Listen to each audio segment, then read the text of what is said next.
Hey guys, it's Joel, and I wanted to film a quick follow-up to the what happens when brain spotting doesn't work, or is brain spotting working video that I made because we get a whole lot of calls of people who are asking if the process is working, not who are in therapy here, but who have seen our content and then they're in therapy, brain spotting therapy with somebody else, and they want to know if what's happening is normal or what's happening is okay.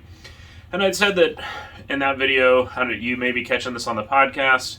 It's also available on the YouTube, whatever's easier for you. The content is the same, it's just the audio versus the video. But what I said on that last podcast and video is that a lot of the brain spotting training teaches you to just be totally open to anything, which I don't think is a bad thing. But I think what some clinicians take it to mean is not helpful for patients, and my evidence for that is that I get phone calls from people asking me what is going on, who are in therapy with therapists who they're asking that same question to, and the therapist is just saying, just be open to anything. And so I went through some of the things that come up when brain spotting's not working, or you're wondering if it's working in the last video. If you haven't caught that part, maybe do that first. This is more what to expect when you're processing. When brain spotting does work, and you're wondering if what you're feeling is a result of brain spotting or why you're feeling that, where it's coming from. This is more about that part of where I feel like a lot of people are underprepared and we get the same phone call. So what brain spotting is something that you probably need to you already know if you're listening to this. So there's a lot of content on our website, gettherapybirmingham.com, that will explain that. But if you already know what it is and you've already seen the last video or listened to the last podcast and you're wondering what brain spotting processing feels like, this is the video for you. So brain spotting is different than a lot of different kinds of therapy, and it can do some things to the brain that are very weird. The stuff that comes up with brain spotting is sometimes hard to recognize as being related to the procedure because some of the effects are pretty subtle. Well, I say procedure, it's not a surgery. It's, a therapist is holding a pointer. It's just a therapy technique. But it is a neuro-experiential type of therapy. So you are directly experiencing things. You are not analyzing them, like in Jungian analysis or psychoanalysis. You are not inventorying behavior.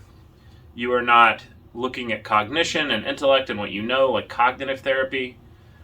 This is something where you are feeling stuff, and the result of the process working is you feeling stuff, which is hard to turn into a number. It's not a cognitive or behavioral kind of therapy where you can measure things. And I understand why the therapists are trained in brain spotting to just be open. I think that people need a little bit of psychoeducation about what brain spotting can do and what it feels like. That doesn't mean that everyone doesn't handle it differently. It doesn't mean that your process has to fit some mold or it's wrong. It does mean that, there are some patterns that when you do brain spotting with patients all the time, you see. And those patterns are things that I find it's helpful to let people who are asking know about because it helps them hold and integrate the experience of the processing. It gives them a framework to understand what's happening. And so the thing that happens the most times is that somebody goes to brain spotting, they look at a pointer, and then they go home, and then for the next 2 or 3 days, they feel bad. And they start wondering did the brain spotting do this? And if it did do this, does that mean it didn't work? And am I just going crazy? People wonder that. And then they ask their therapist, and their therapist says, well, just be open to whatever comes up, be open, which is not an answer to their question. And so then, because I have answered a lot of questions, they call us, or they email me. And what I would encourage you if you are a therapist or if you are a patient is to maybe sit with some of these patterns that come up in brain spotting. Brain spotting is a neuro-experiential type of therapy, okay? So cognitive therapy is telling you this is how you can control the feeling, this is how you can control the behavior, and analytical therapy is teaching you to analyze and understand, or the therapist is analyzing for you, and then that helps you understand why things happen. The kind of why and the knowing, that's just going to make brain spotting processing last longer. You can't do that. It doesn't work that way. If you're obsessed about trying to figure out what you're feeling or why you're feeling it, usually the processing takes longer. Some things and this is totally subjective, I don't have a study here, but some things that I've kind of noticed slow the processing down with brain spotting are if somebody's on a lot of stimulants that are prescribed or not prescribed. sedatives that are prescribed or not prescribed. They smoke a whole lot of marijuana or use a lot of the legal, CBD, Delta, whatever stuff that some states have. And Alabama has this Delta stuff that's essentially marijuana, but it's legal. Still works the same. Still kind of slow processing down. Or they drink a lot of alcohol, or they just have a natural obsessiveness. You can do something healthy in an obsessive way. You can run to the gym and say, I'm not going to sit with this feeling. I'm just going to do 1,000 reps until I'm exhausted. That kind of obsession slows brain spotting out, slows brain spotting processing down. Using the body and creativity in a healthy and mindful way, I think speed it up. They make it go easier. You're not as much distress. So real quick, what is brain spotting processing? So with something like EMDR, which is another kind of eye movement therapy, what you get in the room is what you get. And then you wait till you come back to the room and you do more work with the therapist. Brain spotting processing is interesting because most of the actual processing is not in the room. The therapist is holding the pointer when you're in the room and you're kind of going into this feeling and you're trying to experience it. But it's not something that you're done with. What they're really doing is unlocking something so that there's a movement. And it's why there's kind of a tick-tock to brain spotting. I think, there's a tick-tock that you kind of need a session where you go really deep in and there's significant movement and then you feel all this stuff outside of the room and then you come back and then you talk to the therapist and the therapist is like, okay, well, it sounds like you're using this or you're saying that you're feeling that and it kind of helps you learn how to hold the stuff that's coming up so that you can integrate it. And then next session, you can go back and do more brain spotting and tick-tock, tick-tock. Maybe it takes a couple ticks or a couple talks before you switch to the next one. But there's a rhythm to that you're holding something you don't quite know how to hold or even what it is. And then once you're holding it, the therapist teaches you how to hold it and maybe gives you some suggestion or just emotional support. And you're ready to go back in and hold more. The way that I don't want it to say like there's a formula for brain spotting processing and it has to go like this, and if it's not going like this then you're doing it wrong or it's not working right. But I think for the majority of people, not everybody, doesn't mean that it doesn't work if this isn't happening. The majority of people feel kind of an emotional reaction in the room, like a fight or flight, like, oh, I don't like the pointer, or I just feel so sad and I don't know why. A little bit of the emotion. But the majority of what they feel in the room when you're really doing intense processing is physical, that I feel like or somatic, I feel like there is a black hole in my chest and it's sucking, or I feel like there's a heat on my skin and I don't know why it's there. I feel like, there's some electricity going up my arm and now it's moved down into my leg. That's kind of what's happening in the room when the therapist is watching the eye and you're just feeling stuff. And that's part of what I think makes people interested and aware that it works, is that they're trying to be like, well, what is it that I'm feeling? Why am I feeling this intense physical reaction? Over the next couple of days, most people will have the emotion come up next. So this is something that you may think it's new medicine, or your medicine is working different, or you just having an off day, or it's seasonal affective disorder or something. But if it's happening consistently right after brain spotting, I would consider that maybe it's the brain spotting that's doing this. You feel an intense emotion that usually is a younger part of self or an undealt with thing from your past. You don't have to figure out what it is. A lot of times you can't. But you'll feel this intense emotion of like, I feel vulnerable. Mine was that I felt unable to connect with people. I felt like I was sitting in this feeling. I was like, oh, that's why I drink, or that's why I make jokes, or that's why I learn things, or that's why I help people. It's because I want to have this connection. And I turned that off. But all of a sudden I was just in this feeling of like, I wasn't good enough. I would never really be able to connect to people. I wasn't normal. I couldn't really, be seen or heard or have intimacy with another person and authenticity in a relationship. But again, this stuff's beneath language. So, even while I'm talking about it, it's kind of cheapening it. I remember what that feeling was. But it's pretty intense, and it wasn't an intellectual thing. It was just overwhelming, and I cried, and I told my wife, I've never encountered, I was good at all this stuff. So I was good at everything. And then I found this kind of therapy after I did the brain spotting training, and I'm bad at this. I don't know how to do this. And she was like, well, good. Isn't that what you want? And it's like, well, yeah, intellectually, but right now I feel bad. So, it can be anger sometimes. It's something that your brain doesn't quite know what to do with that emotion. That subcortical brain that Brainspotting is activating, it is the place where the very deepest roots of the emotion, how your body feels emotion, are knitted to the physicality, the somatic reaction of how you feel it. And so it's this place where the physical reactions to how do I hold anger, how do I hold vulnerability, how do I hold shame, are tied into how I hold it in my body and how I hold it in the unconscious psyche, the bottom of my unconscious reaction underneath thought. And there is that is what you were feeling, during processing a lot of the time for the next 2-3 days. And then when the emotion is dealt with, when the emotion is done, and you're just like, I can't feel vulnerable anymore. I'm just exhausted. I'm through with this. If you are ever going to get the memory back, if you were ever going to figure out what you were processing, in my experience, that's kind of when it happens. I mean, for me, it happened that way, and that's what my patients describe. Oh my God, I was obsessing and trying to figure out, like, why did I feel angry, and, who was I angry at, and was I 4, was I 8 when this was happening? And it didn't make sense. It didn't fit anywhere in my life. And then all of a sudden, you're just done with it. You cannot think about it anymore. The memory pops up, Well, when I was 7, my teacher said this to me, and I felt, And it's usually something you never would have gotten to intellectually, thinking about your life. You never would have gotten to it analytically. But your body remembered, and the deep brain remembered, and your emotional reality was still being informed by it, I was like, what is this? Why am I feeling this way? And when I was just like, I cannot feel this anyway, I am done. Like, I woke up and I just felt totally finished, that I was through feeling whatever this was. I was just over it. That's when these memories started popping up that, 7, 8, 9, I would have somebody look at me and say something, and then it changed the way that I thought about myself. And I never would have figured that out by journaling or anything. I just wouldn't.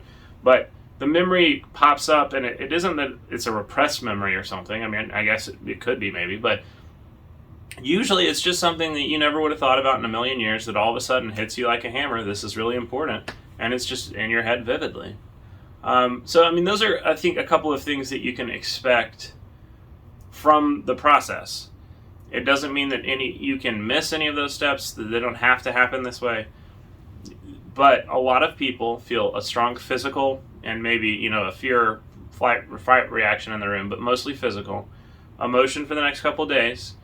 And then there is a memory, if the memory is going to come back, which doesn't always happen. Sometimes that happens. But when you're obsessing about why is this, what is the memory, what is this thing in my life? I mean, 1, that just doesn't work. You won't figure it out. But 2, it makes the processing last longer. Because that obsession is you trying to turn off the feeling instead of sitting in it. And a lot of people think when I say sit in the feeling that I want them to just go home and cry for a week or something. Sometimes that is an obsessive thing too. Just staying in the same place in the emotion, that also gets you stuck. The best, I think the best medicine, the best practices for processing Brainspotting stuff quickly and healthily with minimal distress is to do the absolute opposite of what you want to do when you feel the strong emotion. So you usually want to kind of shut down or be alone so you don't mess up or sleep, or just kind of zone out and do something. But I think that the most effective things that I've found for myself and for patients is that you want to use creativity and you want to use the body. So learning can even be creative. Do I hike in the woods and listen? I've always wanted to know about mythology. I've always wondered about history. I'm going to listen to this podcast. Is it mindful? Just listening to something mindless I don't think is helpful. But can you go hike? Can you not exercise to turn the emotion off, but really do yoga and feel your body? Go to the gym. Can you play around with different mediums? Because sometimes Brainspotting turns creativity on in this overwhelming way. And there's a medium that you have to find yours, but you never have even played with it, and all of a sudden I'm just drawing houses on the side of my paper, or I start to write something because my therapist said to journal, and then I'm writing a poem, or I'm writing this journal entry. But the best thing that you can do is stay in the feeling with your creativity and with your body. So really listen to, even though this feels terrible or feels overwhelming, How do I sit with it? How do I deal with it? What does it want my body to move like? Can I listen to that and just kind of be mindful of those reactions and play with them while I'm walking, while I'm going through my day, while I'm at the gym? If it's making my back tight, I'm going to do back exercises and stretches and really try and get those muscles to open up. Maybe get a massage, maybe get acupuncture. Or can you stay creatively go into that emotional feeling, go into it all the way, and then try your very best to express it, to get it out into a painting, into a work of art, into a poem, into something that you're cooking. It doesn't have to be, the stereotypical artist in the tower. It can be life stuff that is creative. And those are the things I think that are going to move you through it the most. If you find that this processing is going on forever, because I've had people before that are just like, I will not feel this, I'm not going to deal with it, I'm going to smoke 3 bowls of weed a day, whatever. And the brain spotting processing will still work. But what I see that do, that I'm running from this, I'm going to go through this kicking and screaming, is it drags processing all the way out. Okay? So like you're dealing for 3 or 4 weeks with this awful feeling while you're high, or while you're, compulsively exercising or socializing or avoiding or whatever. And then you feel terrible for 3 or 4 weeks instead of 2 or 3 days. And everyone's different. I'm not saying that happens, but those are patterns that when you do this a lot, you see.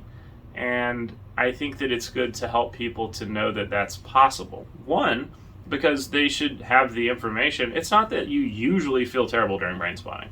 A lot of times you're going slow and what's happening is almost imperceptible. You're making progress, but it's just not that intense. But it can be that intense, okay? And if it is that intense, patients have a right to know that, because I don't want my therapist to open all this stuff up right before I take the bar exam. Well, I don't want to take the bar exam at all, but you know what I mean.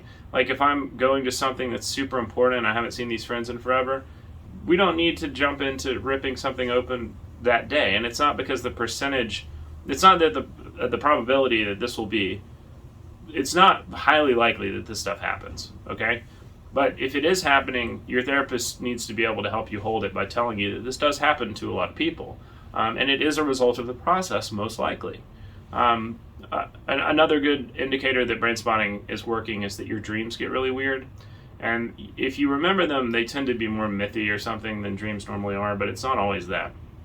What it is a lot of the time is that the dreams are physical, like you just wake up and you're like, that was important, and I can tell I was like tight or moving or something, or sweating a lot, but I don't even remember what the dream was. That's, a cognitive change. That's where the deep brain is kind of healing and relearning how to hold emotion and hold physicality. You'll get that a lot. The subcortical brain is active in dreams. So that's one thing that happens.